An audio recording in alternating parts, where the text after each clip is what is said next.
Bienvenidos a Disrupt Everything, podcast series by Isra García.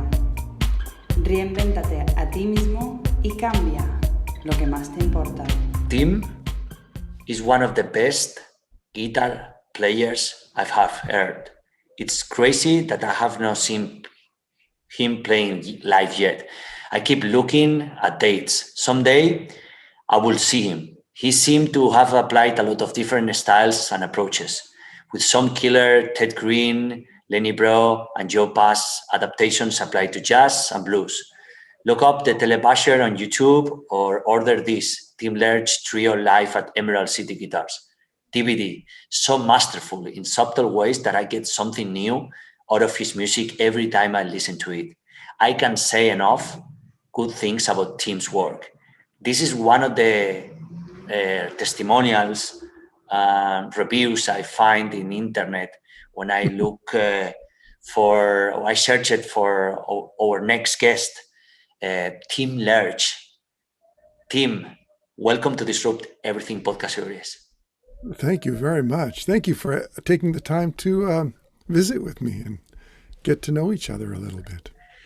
Tim is a disruptor that I want to introduce you. But before we go into the intro of the podcast, so I guess, and I know you're going to be disrupted.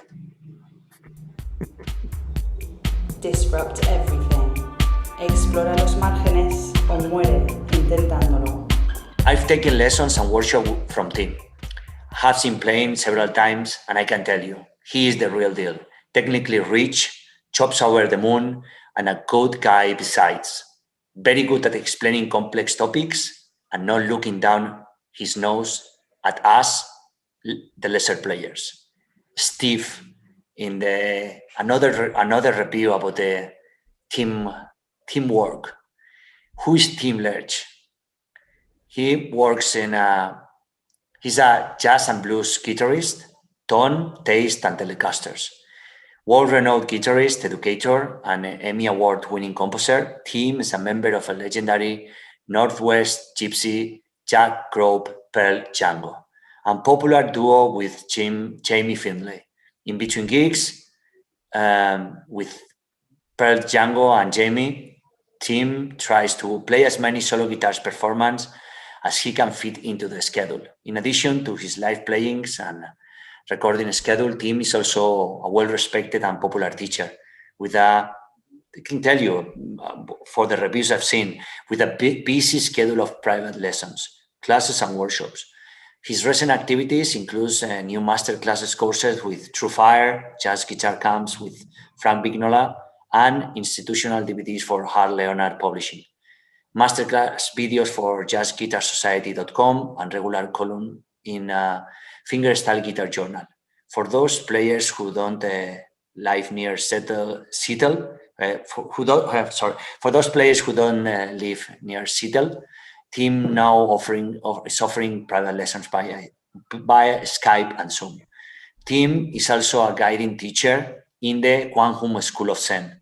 He received Inca recognition from Zen Master Sengsan in 2001. From 2000 to 2006, Lerch was the abbot of the Providence Zen Center, the head temple of the Kwang School Zen in America. He has trained extensively in the US and Asia from 1995 to 1999. Lerch also was the resident director of the Kwang School Center in Seattle. Prior to joining the Kwang School, he trained in the Japanese and the Vietnamese Zen traditions.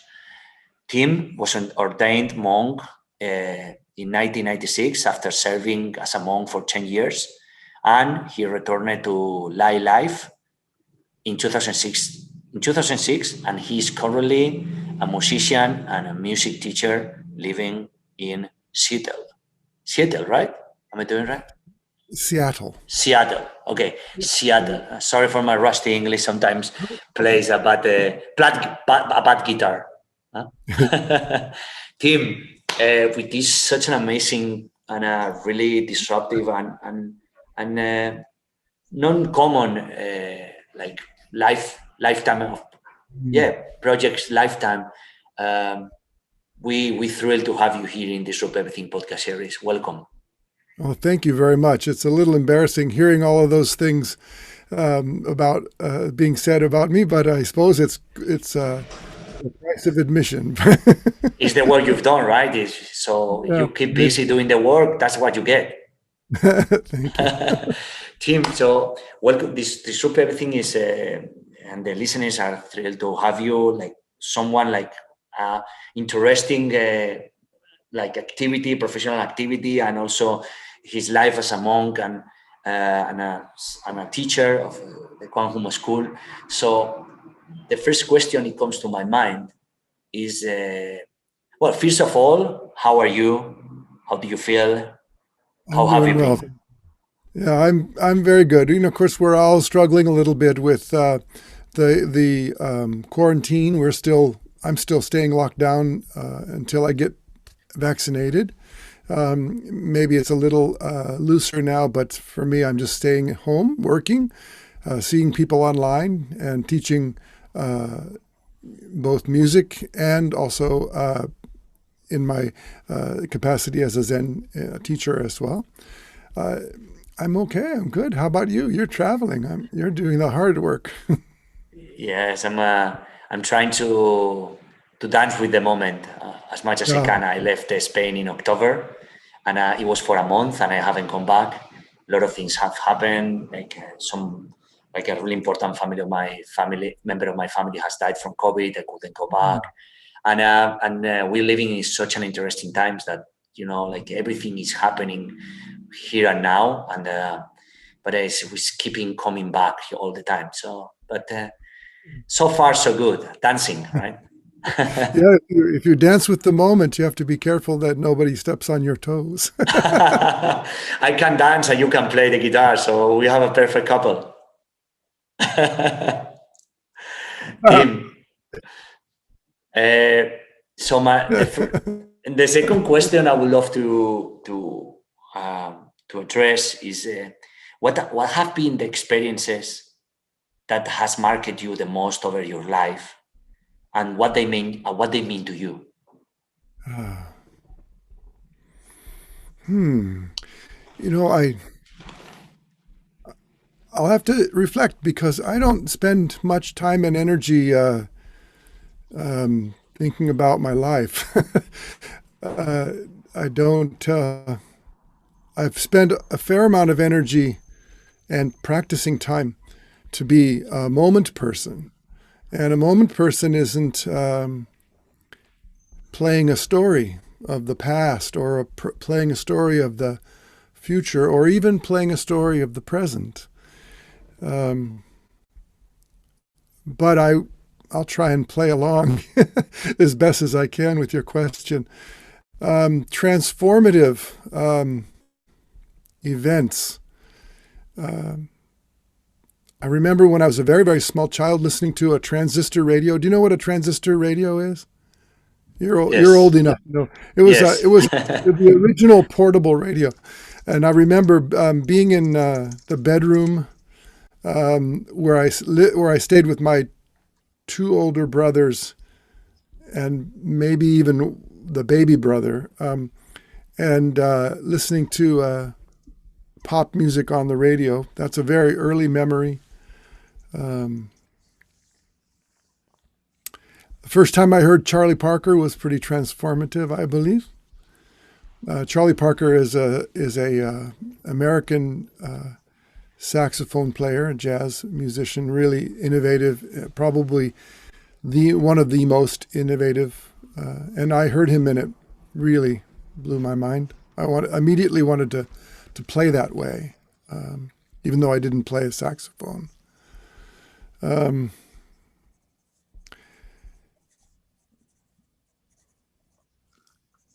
There's a lot of things that can occur in one's life. I'm not sure I can pinpoint a particular moment. I had an experience that in my early 20s, where I was playing music with two of my friends, and we'd played music quite frequently, and I was at that time beginning to play professionally, and had been playing professionally since my teenage years, actually. And we were just in a building somewhere, just a drummer and a bass player and myself. And something interesting happened. The music was flowing, and I had a kind of experience of sort of lifting up and looking down on the proceedings. People say out-of-body experience. I'm not sure if that was what it was, but I just had an expanded experience of sort of the view of what was going on, what I was participating in. The music was very beautiful. It was improvisational, so it was spontaneous. And I had an experience of almost witnessing it happening rather than feeling like I was making it happen. And this was quite profound for me. It was something that I may have had glimpses of as a child, but here I was, a young adult, and I was having this kind of experience.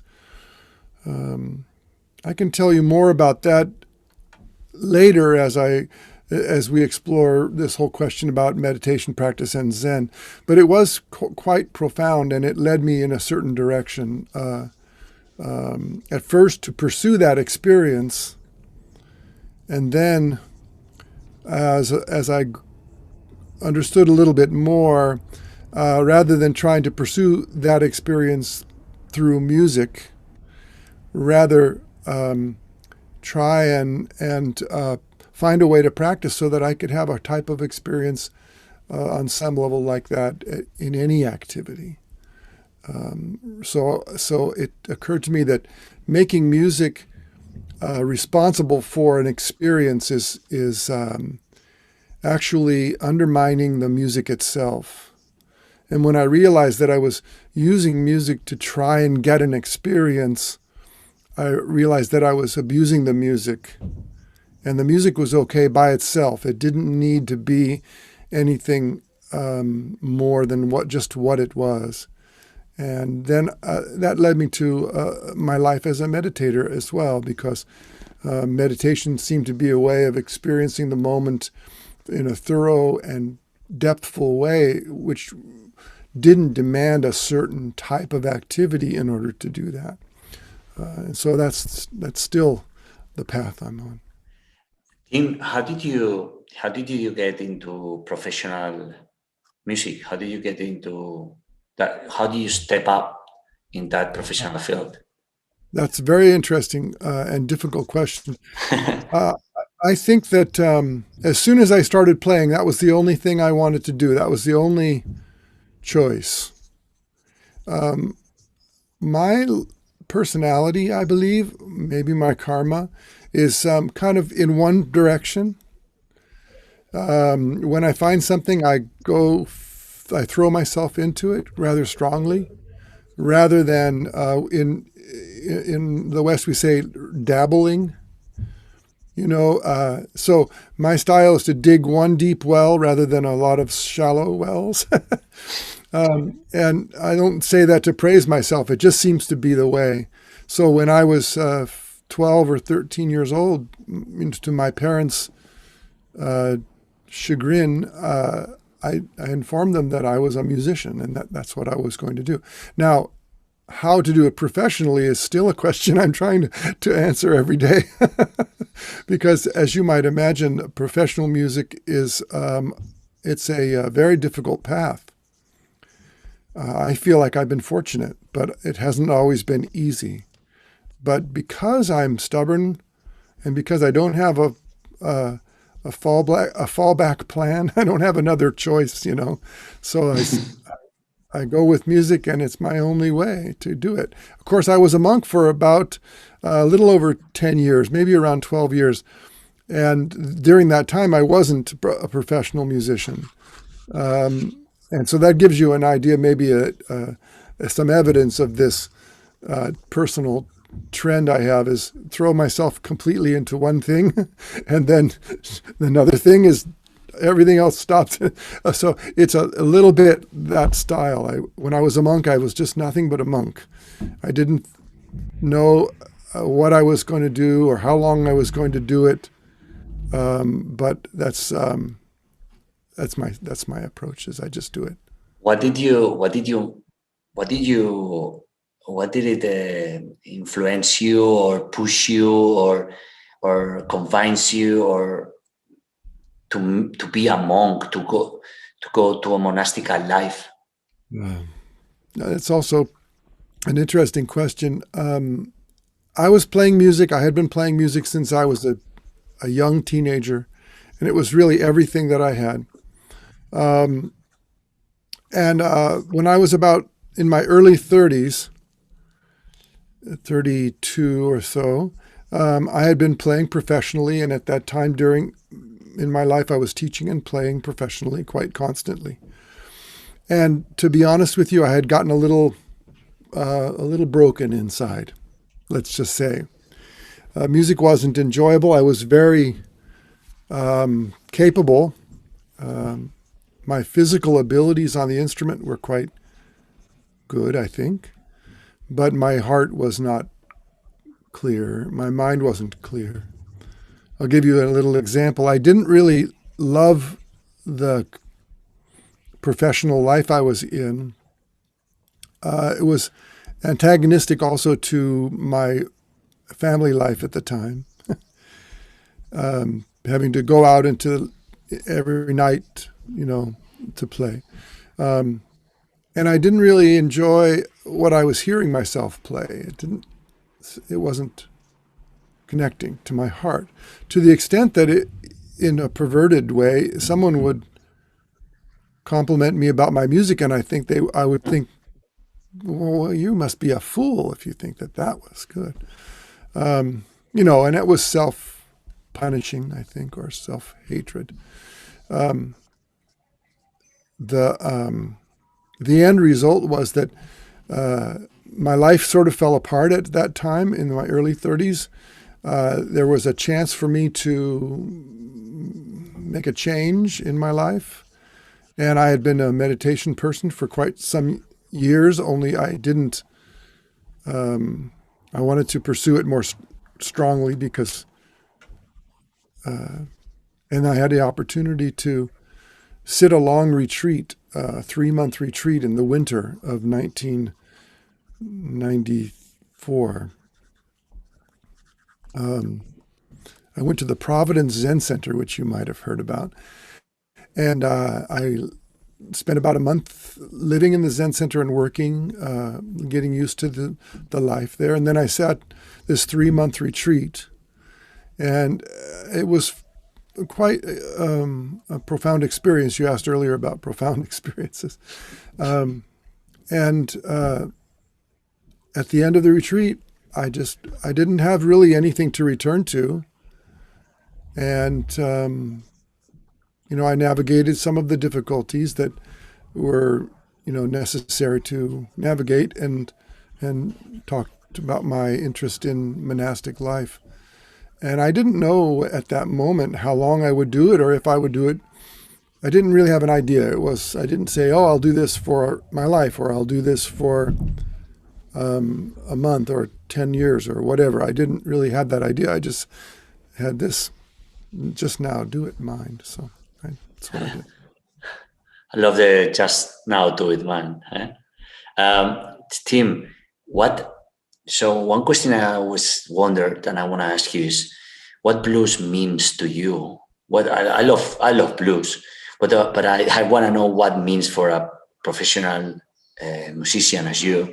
What means to you, and what are the hard lessons you've had, especially with blues?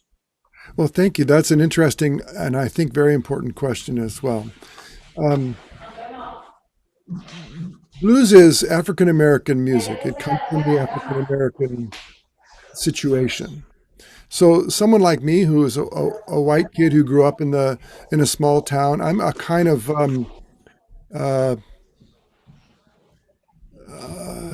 it's not always clear. I'm not sure I can speak to what the blues is for anybody else but myself.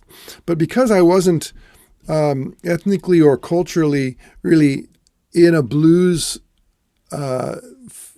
karmic flow, I had to find my own real and honest and truthful way of addressing the music.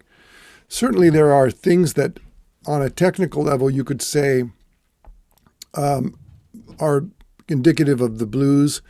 There's a sound, there's a particular harmonic backdrop, there's a culture of, where the music gets played, and it's a Saturday night music, if you will, where people drop away the troubles of their week and have some relief from that. But for me to personally, and this is it's very important that I say this, I'm not saying that this is what blues is, but this is my personal relationship to it.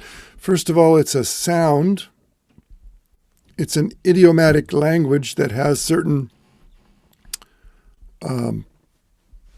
parameters, but it's also an important way of expressing something that's true about human nature in a deep way.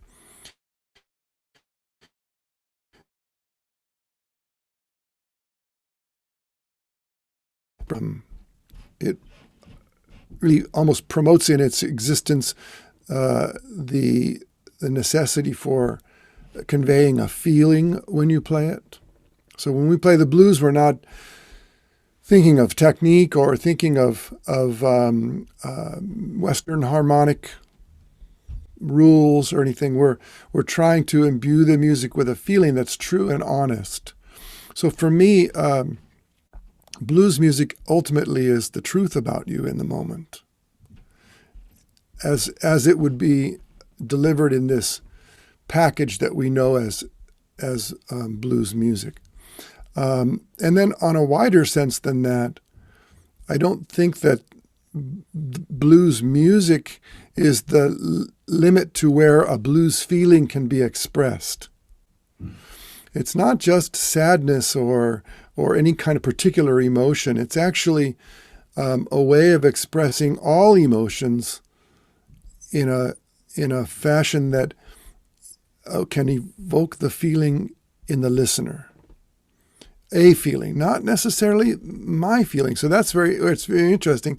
I might put something into the music that is very clear to me, or come out naturally, or being sort of below the level of discursive thought. And a listener might feel something completely different because the music is filtered through their life experience. And because the music is simple, it doesn't complicate your mind. So it actually allows for something else to appear in the experience. I hope that was clear. A wonderful description, and really clear and really inspiring. So, and what about jazz? What do you think jazz has brought to your life? Well, probably I can answer it the same way. There are musical parameters that we certainly don't all agree on. Nobody can tell you what jazz is. That's the interesting thing about it. You say, what is life? Well, everybody's answer to that question is going to be different. So jazz is, again, an African-American music that came up through a certain era of time and has a long legacy and happily it's almost the entirety of jazz history has been recorded in some fashion. So you could say jazz came into being in the early 1900s. It was recorded as early as 1925 or 26. And some of the masters like Louis Armstrong actually recorded in very early recordings, a representation of the music as it was developing in its youth as well. So there's the history of jazz music, and it branches off into many directions. So that's a lifetime study, just to study what jazz, the recorded evidence of jazz is, and to try and understand it and to try and appreciate it. It continues to expand. It's still expanding and contracting all of the time. For me, the feeling of I'm an improviser. It turns out that I'm an improviser. That's why I like what the message of Zen is, that Zen really, they don't use this language, but Zen really points to an improvised life. A music improviser lives in the moment world, and a Zen practitioner, Zen training and Zen teaching is pointing to living in moment world, the world as it unfolds. Moment to moment. Yes. But jazz has an interesting thing going for it that I also find appealing, is that there's an intellectual capacity to it. So you have to understand some things.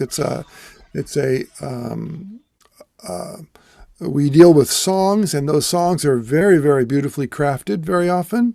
And the songs have difficulties built into them. And something that makes jazz interesting to play is the path you must take in order to be able to become fluent, to be able to improvise freely, but also be technically in the tradition. It takes skill on your instrument. It takes facility. The other thing that's fascinating, and I can appreciate this now more than I did when I was younger, is that the music changes you and it changes with you.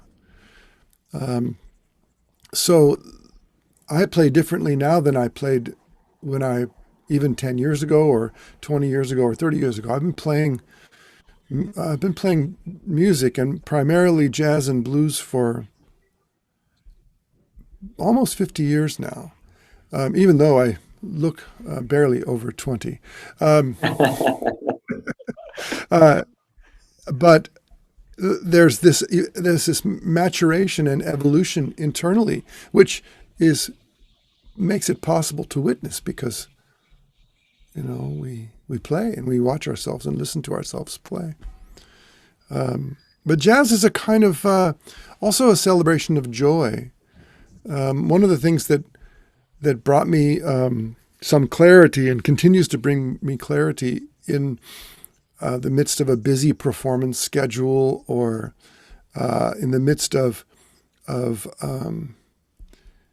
learning new material and being nervous about just the issues of being a professional. You have to learn a lot of music. You have to be on your game at the drop of a hat. So it says, there's a saying that if you always stay ready, you don't have to get ready. And I think that's important to remember, because sometimes we don't have the luxury of putting our mind in the right headspace or something. But sometimes that can be stressful. But what I try and remind myself of is what I'm here to share is joy. And by joy, I mean in the broadest sense of the word joy. I don't just mean happiness, although that's an aspect. And so if my job is to not share technical aspects of music or anything, but really boil it down to the essence, is to share joy, transmit something from it that's true and authentic to me through my instrument into the world of sound. That's my job. That helps me, because if I remember that, then a lot of the stressful stuff can fall away. And it just keeps me grounded in what, regardless of the situation, high profile situation with cameras and recording or whatever it might be, or a radio station thing, or just playing an intimate concert for a smaller group of people, or even a rehearsal with my bandmates, or practicing on my own. All of that boils down to the same thing: is how can I tap into my own feeling of the joy of being and transmit that through the sound. What a wonderful question that you left us at the end of this answer. This is why I was asking you about blues and jazz, because I knew that from your point of view, that the mixture between the intersection between music and Zen life could be an interesting answer, and it's been like that.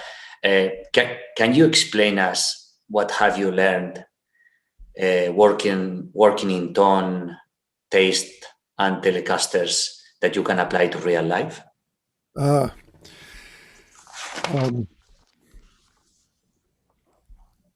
it is real life.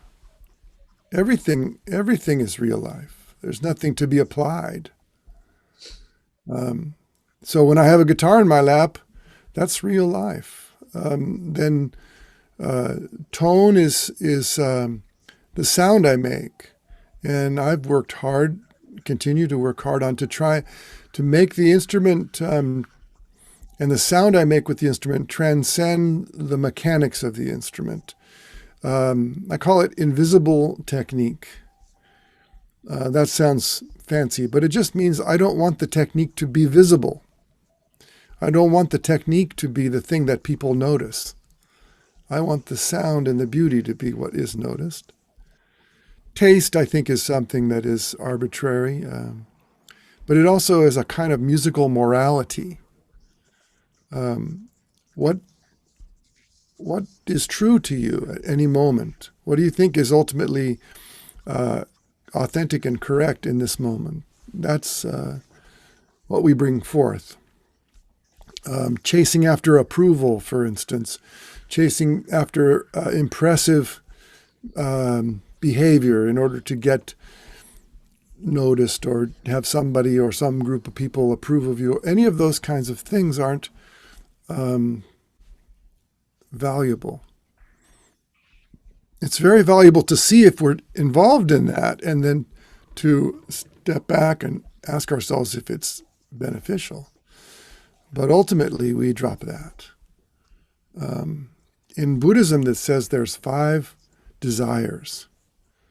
The 5 desires, I'll list them really quickly, is sleep, food, sex, maybe money. I can't remember. And then the last one is fame. And I think fame is very interesting. Now, as a musician, we have to deal with the conventional meaning of fame. I know people who are almost willing to do just about anything in order to get notoriety or to become famous. And sometimes that fame then folds over into the other desires, money or sex or those kinds of things. Usually not sleep. Hopefully not. Yeah, but I think fame is more applicable across the board. If we look at it and use a different word, and we use approval, for instance, rather than fame, then we can look at how we're motivated very much constantly by approval. When we're young, we want the approval of our loved ones, our parents, our mother or father, or our brothers and sisters. We want approval of our teachers, of our friends. This kind of thing makes it a little bit more egalitarian, this idea. It's not fame on the level of Elvis or Michael Jordan. It's more about a desire to be thought well of by others. And if you look at it that way, that's a normal and natural and probably appropriate desire, unless, like many things, it gets blown out of kilter and we become obsessive or too strongly desiring this thing. And so even if I'm not playing guitar to become famous per se, I'm constantly visiting this feeling of whether or not my playing is motivated by unhelpful ideas, one of which can be the approval of others. If I'm concerning myself in any particular moment on a performance or a recording with whether anybody's going to like what I do, then there's a gap, there's a veil, I boxed myself in, and I don't allow myself to be true and authentic in the playing. I'm only thinking of I'm in the world of imaginary likes and dislikes. Yeah. and that's not real life. You asked about real life. That isn't real life. So to be honest with you, I maybe I've worked my way around to this, but to be authentic and let all of the concerns about what other people think of you fall away. In the moment is your real life. It's the only time you get your actual real life. So we have a real life fantasy, which isn't our real life. It's actually an imaginary life. So perhaps the best way to say it is we have to show up in our actual life, what you called our real life, by letting go of our idea about our life completely. Brilliant. Tim, Pearl Django was established in 1994, if my research was okay, in Tacoma, and you did which is where I live now, by the way. Okay. I live in Tacoma, you had over 16 releases. So from all of these, what moments or milestone can you recall that have shaped you as a person and as a musician? Well, I have to say that Pearl Django, music is devoted to the memory, at least the memory, if not the legacy, of Django Reinhardt, who was a famous French guitarist. The early, the founders of the band, who had a few bands before Pearl Django became Pearl Django, there was another early first record called Quartet Deluxe, which had the primary members of the band. It was started by these two guitar players, Dudley Hill and Neil Anderson. And I heard about the band then, and I was living in Seattle in those days, and heard about them and would hear them on the radio and those kinds of things. But I was not in the band because I was a monk at the time. Wow, how interesting. Yeah. And then when I returned to Lay Life in 2006, I happened to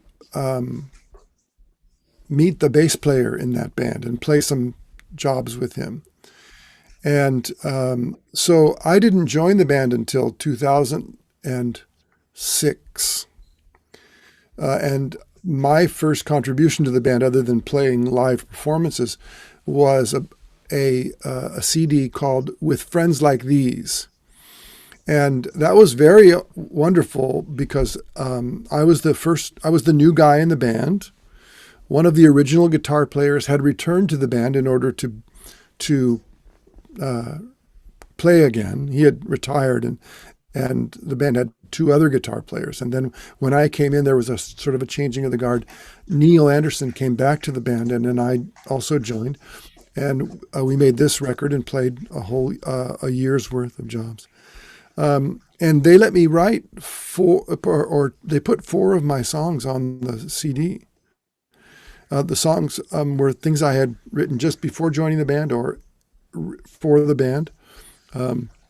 So out of 12 songs I had, or 12 or 13 songs, I had written 4. And of course, then I played on all the rest of them, as you do when you're in a band.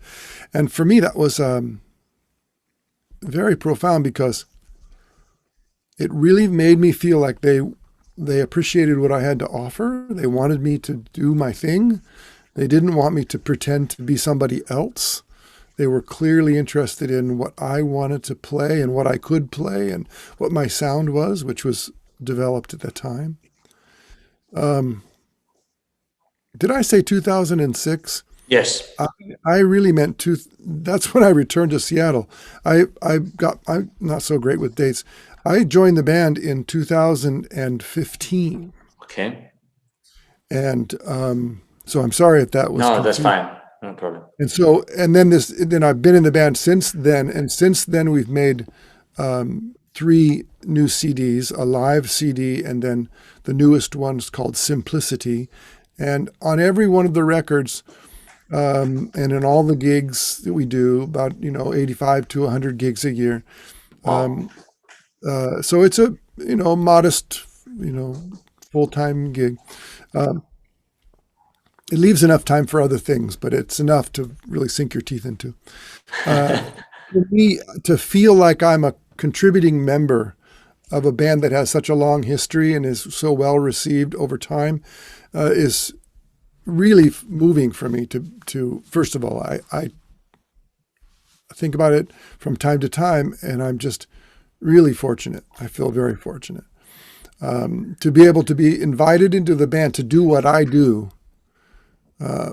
Because sometimes when you join a band, you're asked to do the thing that the last guy did. And they didn't want me to do that. They wanted me to do, of course, we play a lot of the same songs, and I play, parts that were composed so that the audience can recognize what we're doing, But as far as how I approach my instrument, the sound I make, all that, they just said, no, we want you. And that's a profoundly, for a musician who's been struggling almost my entire life to be, to fit in and to find a home in a situation, to be celebrated and welcomed is very, very important and makes me feel very fortunate. Tim, what's the before and after Zen on Tim's life? Well, I don't think there is an after yet, but somehow figuratively we can think about. Well, before and after are opposites words. Yeah. And they set up a kind of falsity. There's a notion that's floating around. Sometimes it's perpetrated by teachers, but generally speaking, that Zen is something that you do to help yourself to get better. I read a quote the other day that said something like, it was one of these inspirational quotes. I think I saw it on Instagram. Yeah. Zen isn't to make we practice Zen not to get better at Zen, but to get better at life. And on the surface, you think, oh, well, that's an interesting thing, that kind of points to something bigger than just an activity. But my reaction to that is better is still getting, and getting is still getting. Whether we want to get better at life or get better at Zen or get better at anything, it's still setting up a false dichotomy of opposites. I'm not better now and I will be better then. So I reject really the notion that there is a before and after. And ultimately Zen is pointing to this moment which has no before or after. And what would you say then if there is not before and after? So we just have now. So is that a realization that Zen has given you? Or do you find through Zen? I don't think Zen gives you anything.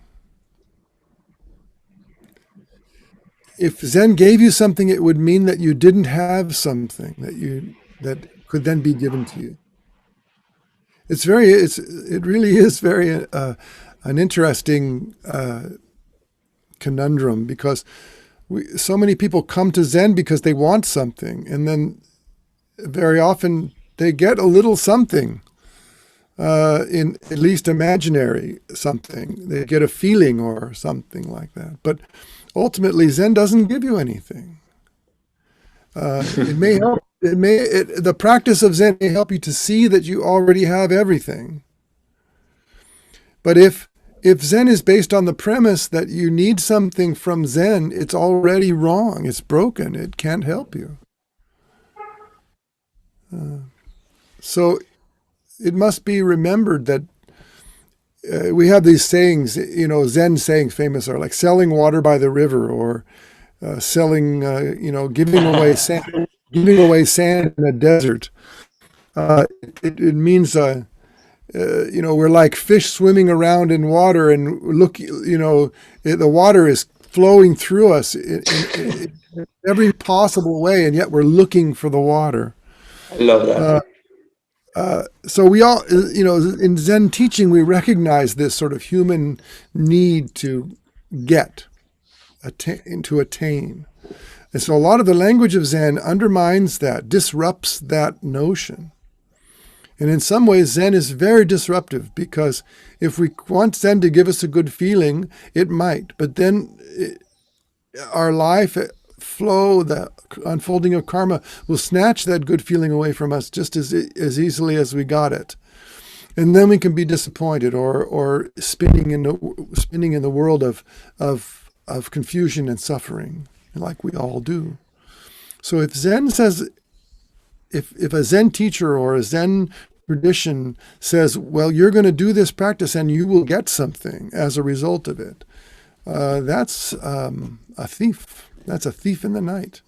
I heard, I think it was I heard about, I don't know if it was Devon Sunim, which I interview also in my podcast. Yeah, but I heard that Zen is good for nothing. I love that. Yeah. And then you must also continue, because even if you believe Zen is good for nothing, you have to examine what this nothing is. Love it. Tim, is there any link or intersection between your life as a musician and your life as a Zen teacher? Absolutely. There's no difference at all. There's no link because there's no separation. Somebody asked me recently at a Whole World is a Single Flower conference this very same question of how do I manage the busy life of teaching music, playing music, teaching Zen, being a householder, making money. And the only response I could bring out was, I don't do that. I don't manage compartments of a thing called my life. And if I see myself trying to do that, I let go of that impulse. I hope it doesn't sound like I'm saying I have it all figured out, but it is important to remember that our life is this moment. This moment doesn't have division. If we believe that our life unfolds moment to moment, then whatever you're doing in this moment is the entirety of your life. There's no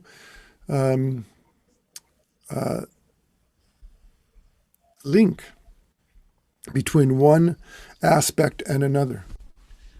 It's one. What's the biggest learning you have had through Zen teachings, or do you had any big realization or big teaching or learning? Yeah. I mean, there's a lot of big ones. There's a lot of little ones. But one thing that jumps into my mind, that I have to trust that it jumped into my mind for a reason, is that there was a day I was living in the Providence Zen Center. I was a monk at the time. I had been a monk for quite a few years. And I was the head Dharma teacher, or the head monk, for the 3-month winter retreat, which is something that was my occupation at the time. I would either be the head monk or later on be the guiding teacher of the retreat, or co-guiding teacher of the winter retreat and the summer retreat. So the winter retreat was finishing up. It was the last day, and the way the schedule on the last day went was we practiced in the morning, we had work period after morning practice, and then after work period we would come back to the Dharma room all together, all of the participants, and we would have a closing ceremony. And that closing ceremony involved some treats for the participants and some, logistics and some details that had to be ironed out. And I was presiding over making sure all the right things happened and everybody was in the play. The head Dharma teacher or the head monk's job is to take care of everybody during the retreat. So I had this kind of mother's mind that comes naturally to me, but was definitely in play. So during the work period, I met with my teacher, who was the monk leading the retreat, and he said something like, "How's it going?" And I went into this list of things I were that I had checked off my list. Oh, I did this and I did this and that. Okay, this is okay. Everything's going great. Such and such and such. And a very interesting and profound experience happened for me. The teacher, my teacher at that time, and I was very familiar with this monk. De Kwang Sanim was his name. Is his name. We were close. We worked together every day, But he looked at me. He patted me on the shoulder 3 times, and he said, "Sanim," which is the monk's title, "you're a wonderful person." And to this day, I don't know whether he said that with sarcasm, or if it was praise, or if it was a little bit of both. I really don't know. But the way things would unfold with him is that very seldom would I have a big, profound moment in a teaching situation, like in an interview with the teacher or anything. But often it would be just in one of these kind of situations where we were just talking, because we had developed this kind of bond and closeness. And what this spoke to me is that there was still some shred of this approval which I was talking about. I was telling him how good I was. I was telling him how wonderful I was. And then he just patted me on the shoulder 3 times, which is kind of Zen-like for, punishment. I hit you 30 times. And he said, "You're a wonderful person." And I heard it, and it reverberated, and it made me feel a little sick inside. And it turned me upside down a little bit, and it disrupted me in a way that made me realize, even after all these years of serious training, I still wanted something. And I would probably continue to want something, so I better be vigilant about that. Because wanting is a very slippery slope. It's very easy to slide down and lose yourself in it. So that was I think that was a worthwhile thing to share. You do. Thank you for sharing this intimate and personal moment. Yeah, it was personal. Yeah, thank you. Yeah, no, welcome. You do online sessions via Skype, Zoom. What is, especially nowadays, what this has taught you about mastering a skill as playing the guitar when you do via Skype or Zoom? Mastery is interesting. I have a feeling about this. Sometimes people refer to me as a master, and I'm not comfortable with that. But I think that's more about what they need to say rather than what I need to hear. Regardless of whether it's in the realm of Zen or guitar or anything else. I believe that we don't master something once or at a certain moment in time and then we are a master. Whether it be music or life or Zen, we don't have a moment where we have mastered something, and then from that moment on we are considered someone who has mastered that. I think mastery is something we approach in every moment. Truth is, the conventional notion of mastery is that you're finished, and I don't ever want to be finished. I don't think being finished is helpful. So I convey that to my students of all kinds, in all subtle and sometimes not so subtle ways. How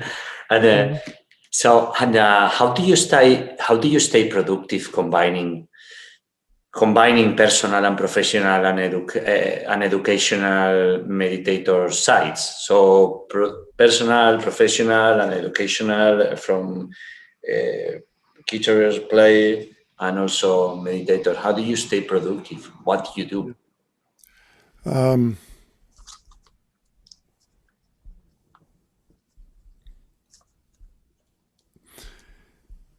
Those issues are so profoundly woven into my being. It's hard for me to really, separate into some kind of idea of productivity or not productivity. I'm stubborn and stupid, and and I and I'm continue to endeavor. You know what I mean? Yeah. I mean, like, how do you stick with brushing your teeth every day? Right. How do you stick it up? If you don't brush your teeth, you have the immediate reaction because then your breath is bad and your teeth don't feel good. I mean, so if there are certain things we do every day, we don't think about them as being productive or good or bad or anything. We just do them because we must. And in some ways, it's that for me. I also have ebbs and flows, of course. But my brightness of mind and willingness to, open up that case and put that thing on my lap or to sit, that, it's a wave. Karma is always flowing. Have you had any mentor that have a big impact on you? Yeah. Who and what anecdotes or teachings can you share with us apart from what you just shared with the last? Well, in the realm of music, I've had many fortunate encounters which influenced me. Of course, every time you listen to a recording, you're being influenced by someone who could, be a mentor, even though they don't know that they might be dead and they could still be a mentor. Something of that tradition in music is we listen to the music of those who went before us and try and understand it.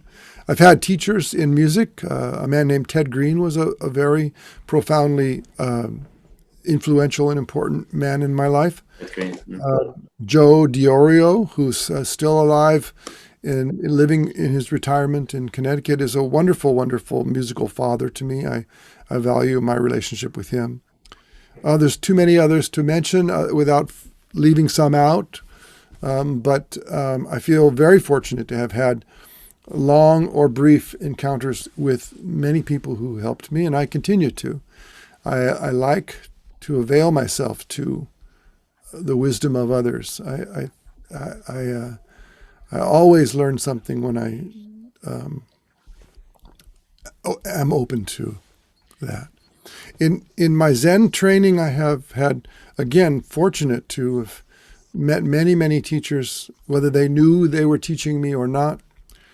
Of course, De Kwang Snim is profoundly important to me because we lived together so long and trained together, and he mentored me specifically. Bobby was also very important to me because even though she didn't live at the Zen Center, she was frequently there because she lived in the neighborhood. And I always was very comfortable with her and gravitated toward her energy.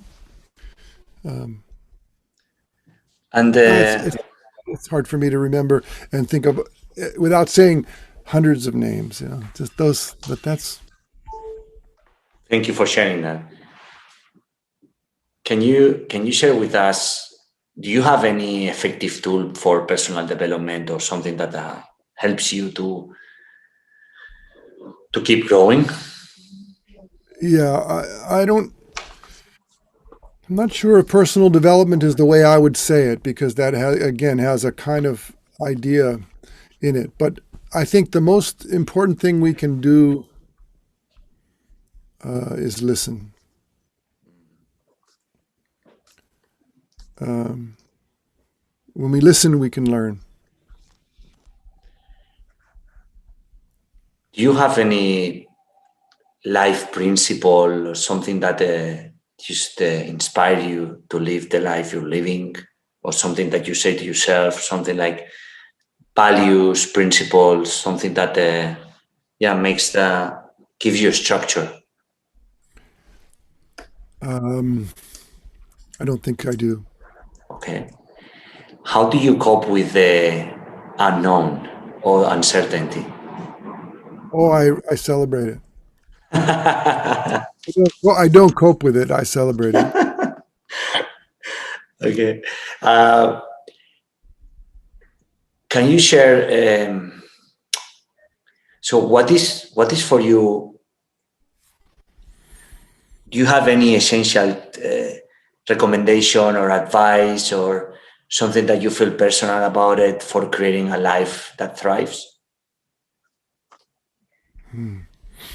I always make a joke when someone asks me for advice. I say, take my advice. I'm not using it. That's a kind of a phrase that goes back to something I heard when I was a kid. Like, if you want to, let's say I have a shovel and I'm leaning on it, and maybe I'm trying to dig a hole, but I'm taking a rest and I'm leaning on my shovel, and someone says, "Hey, do you have any advice about shoveling?" And I say, "Here, take my advice. Take my shovel. I'm not using it." So there's that little levity, perhaps. But your question has inside of it some very interesting sticky things. We can sort of pull apart this stickiness. You use the word life. And so many of us, we love this word, we love this idea, and yet the idea of my life becomes a barrier to the experience, the actual experience of life moment to moment. It's not my life. It's just life.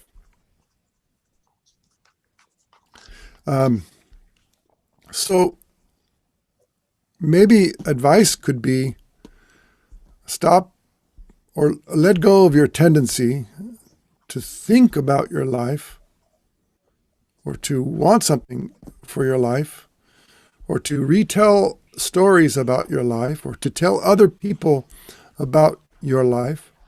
Let go of that.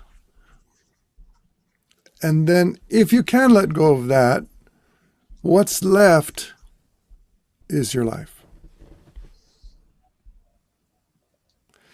Your life is what's left over when you stop thinking and fantasizing about this imaginary life. And your life is just this. Just this. That's your life. You can't hold it. You can't predict it. You can't even talk about it, really. Tim, we're going to jump on to the last part, which is the rapid fire questions, like quick and rapid fire. Okay. Yes. Okay. What are your top 3 books? There's 2 books that I love. One is called Swampland Flowers. And the other one is it's called Bird Lives, which is an autobiography of Charlie Parker, which I read probably about 20 times when I was younger, although it's very inaccurate. The third book is the book that I think is the most profoundly important book, and it doesn't live on a bookshelf. So it lives inside of you. It's the book of your karma. And it's the book that must be read. It must be looked at very, very closely, rather than any other book that might be on your bookshelf. The song you have played the most? Oh, the song I've played the most.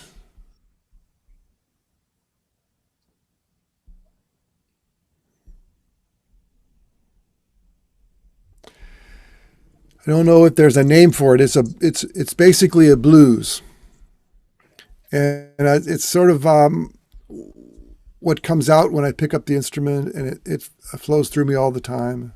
But it may not have a name. It could have 1,000 names or no name. Your weirdest habit? My which kind? Your weirdest habit? My weirdest habit? Yes. Oh, I speak in funny voices. I have inside of my mind, I have a character, 100 characters of cartoon characters, little people, little characters that are all part of me. They're all part there, and I use funny voices to express different things. Your most successful failure? Perhaps it's sitting in this conversation with you.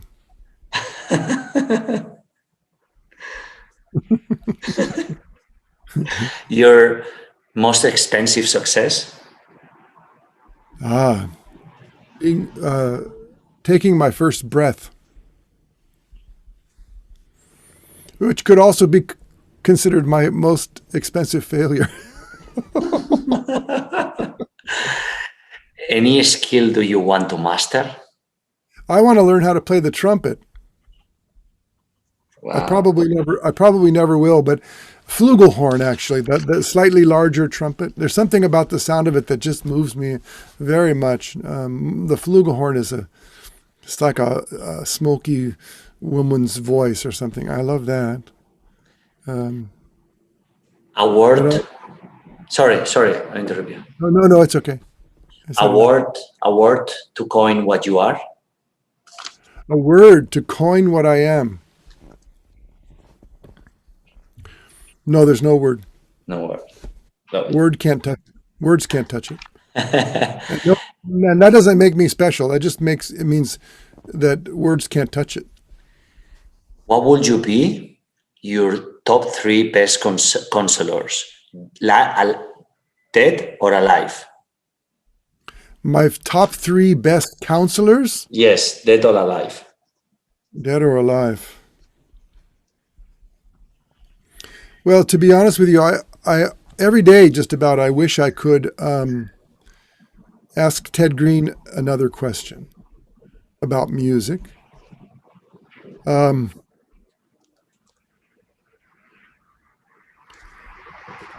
I think it would be very interesting to be counseled by a much younger version of myself, like maybe the 10-year-old Timmy. I think the 10-year-old Timmy might have some very informative things to share.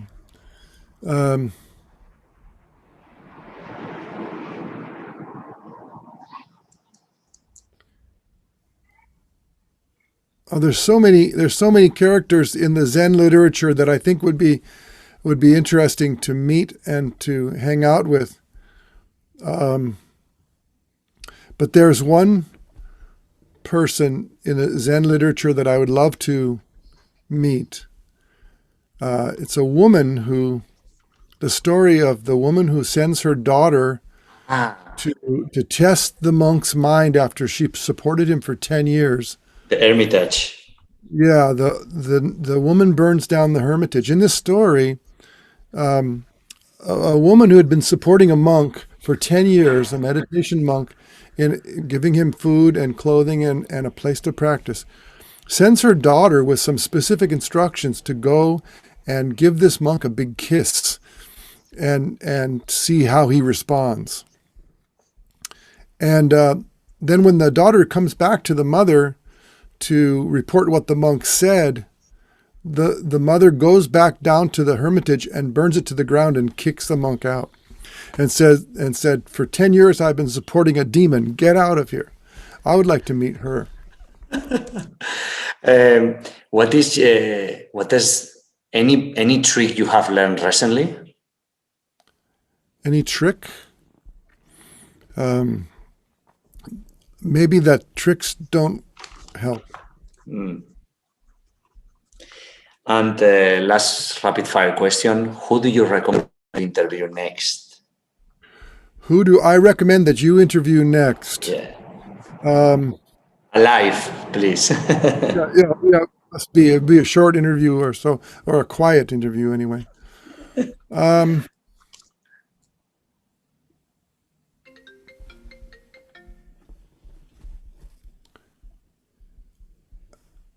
Your true self. Wow.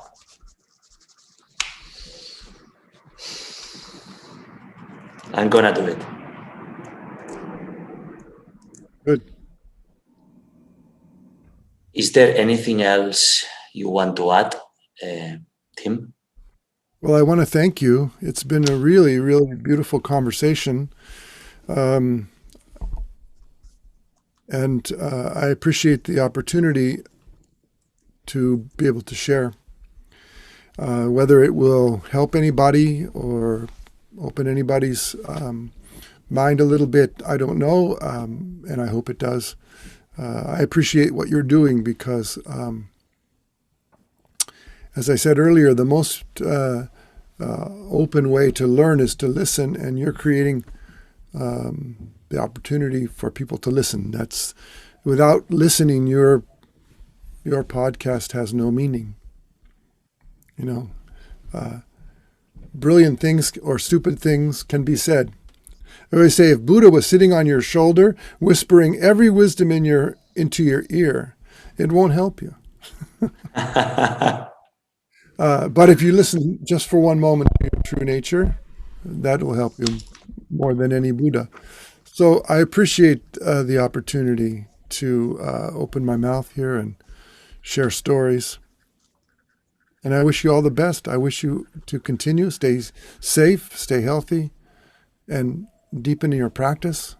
I know you're a practicing person, so we can't underestimate the potential for self-discovery and becoming increasingly authentic by looking into what it is to be a human being moment to moment. So thank you for that. Thank you so much, Tim. My final request is, what question would you ask to the audience? What are you?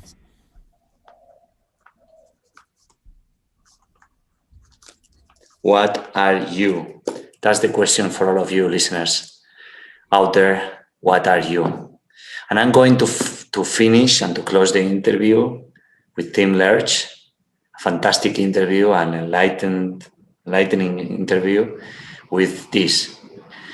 Tim definitely had an impact on me picking up a guitar and sticking with it. I started at the same time, and as I sang it up there, and I always loved country-style music, and so I was interested mostly in the tele. I started searching YouTube for great tele players, and first stumbled upon Arlen Roth, then Danny Gatton, Fred, etc.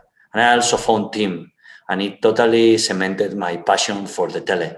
He's had a big impact on me sticking with the guitar, and he also plays so tastefully and effortlessly that is so recommended. His classy style, the way he communicates as well he's playing, really makes me feel like I can get better and better and better. I bet he's amazing as a teacher, as others have testified. I used to watch all his demo clips over and over again. And I could add to this that also Tim is a really generous, kind, and compassionate human being. That's Tim Lerch, at least for this testimonial and for me. Thank you very much. Thank you very much. Thank you so much, Tim. And for all the listeners, I hope you get at least one thing and use it, recommend it, share to others. Take this podcast and share it with the people you love the most and the people you think it's going to need it. I'm sure there is people that is thirsty for this, for this sharing, for this listening, for this wisdom that practical wisdom that Tim shared with us from music, from life, from Zen. Thank you for being in Disrupt Everything podcast series. This is the way to disrupt yourself, is to do it yourself.